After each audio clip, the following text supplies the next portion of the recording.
Le soleil déclinait sur les plaines arides du Nouveau-Mexique, en cette année 1887.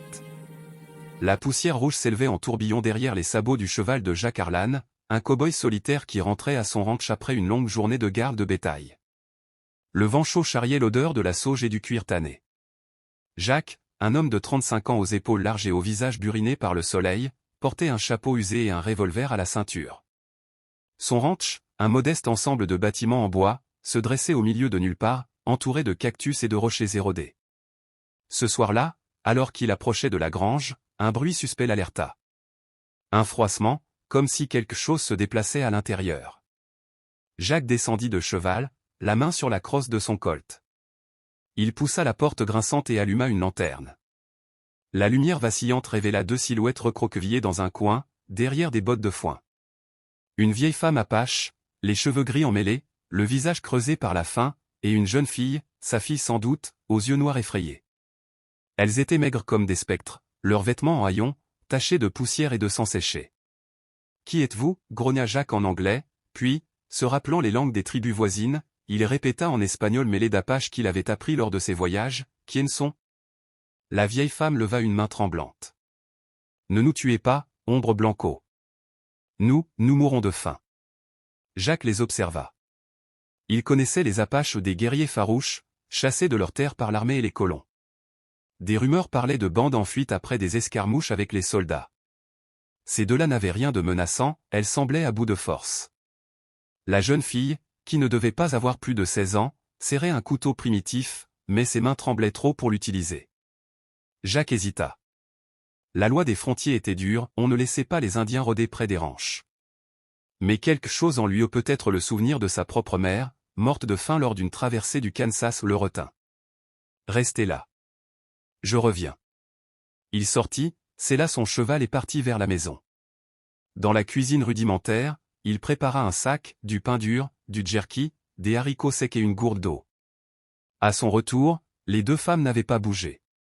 Il posa le sac à leurs pieds. « Mangez. Mais partez avant l'aube. Si mes voisins vous voient. » La vieille femme, qu'elle s'appelait Nizoni, belle, en navarro, bien que apache, hocha la tête. Sa fille, Eyana, murmura un merci dans sa langue.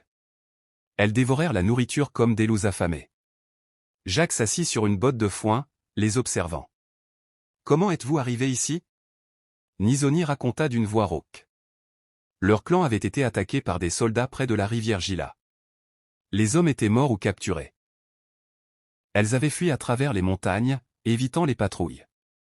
Depuis des semaines, elles survivaient de racines et d'eau croupie. La grange de Jacques était le premier abri depuis des jours. Jacques écouta, le cœur serré. Il avait combattu des Apaches autrefois, lors d'une razzia sur son troupeau. Mais ces femmes n'étaient pas des ennemies, elles étaient des survivantes. La nuit tomba. Jacques ne pouvait les chasser dans le noir. « Dormez ici. Je monte la garde. » Il passa la nuit dehors, fusil en main, scrutant l'horizon. Au lever du soleil, il revint. Les femmes dormaient encore, épuisées. Eyana avait fièvre, sa jambe était infectée d'une blessure. « Elle ne peut pas marcher » dit Nizoni, les larmes aux yeux. Jacques jura intérieurement. Si on les découvrait, ils seraient accusés de complicité avec les « sauvages ». Mais les abandonner signifierait leur mort. Il les aida à se lever et les conduisit à la maison principale, un bâtiment en adobe avec une cheminée fumante. « Cachez-vous dans la chambre du fond. Je vais chercher le doc. » Mais le docteur le plus proche était à Silver City, à 2 jours de cheval. Jacques décida de les soigner lui-même. Il nettoya la plaie d'Eyana avec du whisky, appliqua des cataplasmes d'herbes qu'il connaissait des Indiens, et prépara une soupe épaisse de bœuf et de maïs. Les jours passèrent. Jacques mentait à ses rares visiteurs un voisin venu emprunter du sel, un cow-boy de passage. « Rien de neuf » disait-il. Nizoni et Eyana se remettaient lentement. La vieille femme aidait aux tâches, elle réparait les vêtements, cuisinait des plats apaches avec les ingrédients du ranch du pémican improvisé, des galettes de mesquite. Eyana, timide au début, apprenait l'anglais de Jacques. Elle avait un rire cristallin qui illuminait la masure. Jacques, veuf depuis 5 ans, sa femme emportée par la fièvre, sentait une chaleur nouvelle dans sa poitrine. Eyana lui rappelait sa jeunesse, avec ses yeux sombres et sa grâce malgré la misère. Nizoni, sage et résigné, lui racontait les légendes apaches, le coyote trickster, les esprits des montagnes. Un soir, autour du feu, Nizoni dit, « Tu es un homme bon, Jack Harlan. Les Blancs nous haïssent, mais toi, tu nous as sauvés. » Jack haussa les épaules. La haine, c'est pour les foules. J'ai vu assez de sang. Mais le danger rôdait. Une patrouille de l'armée passa près du ranch, cherchant des renégats apaches. Jack cacha les femmes dans la cave. Les soldats fouillèrent la grange, trouvèrent des traces de pas. Des Indiens ici, demanda le sergent, un homme dur nommé Grimm. Des coyotes, probablement, mentit Jack. Grimm le fixa.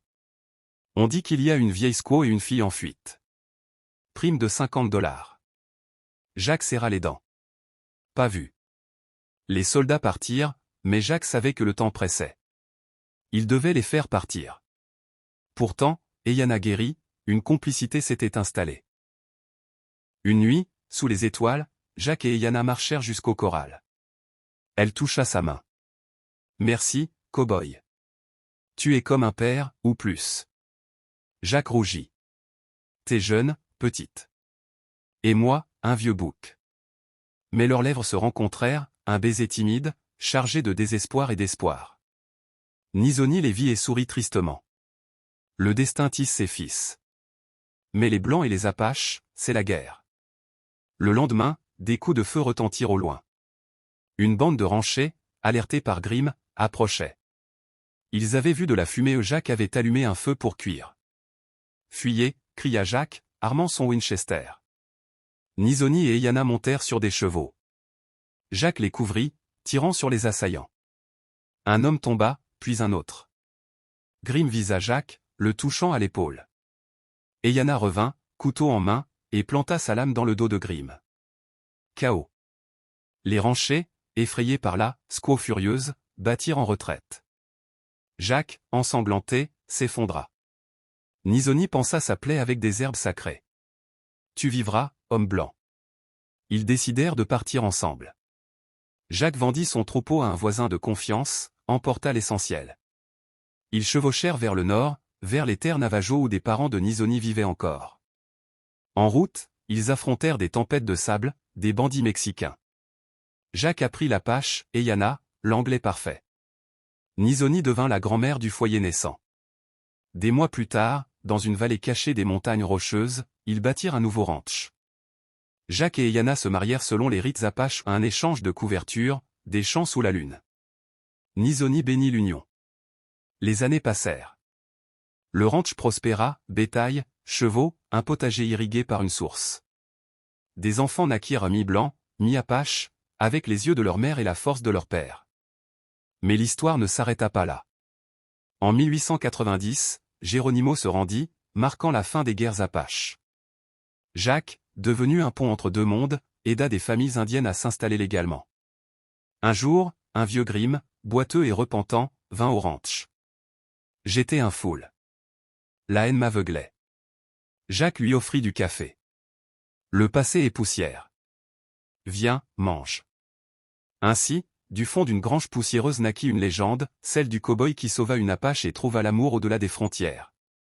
Les plaines chuchotaient encore leur histoire, quand le vent soufflait sur les cactus.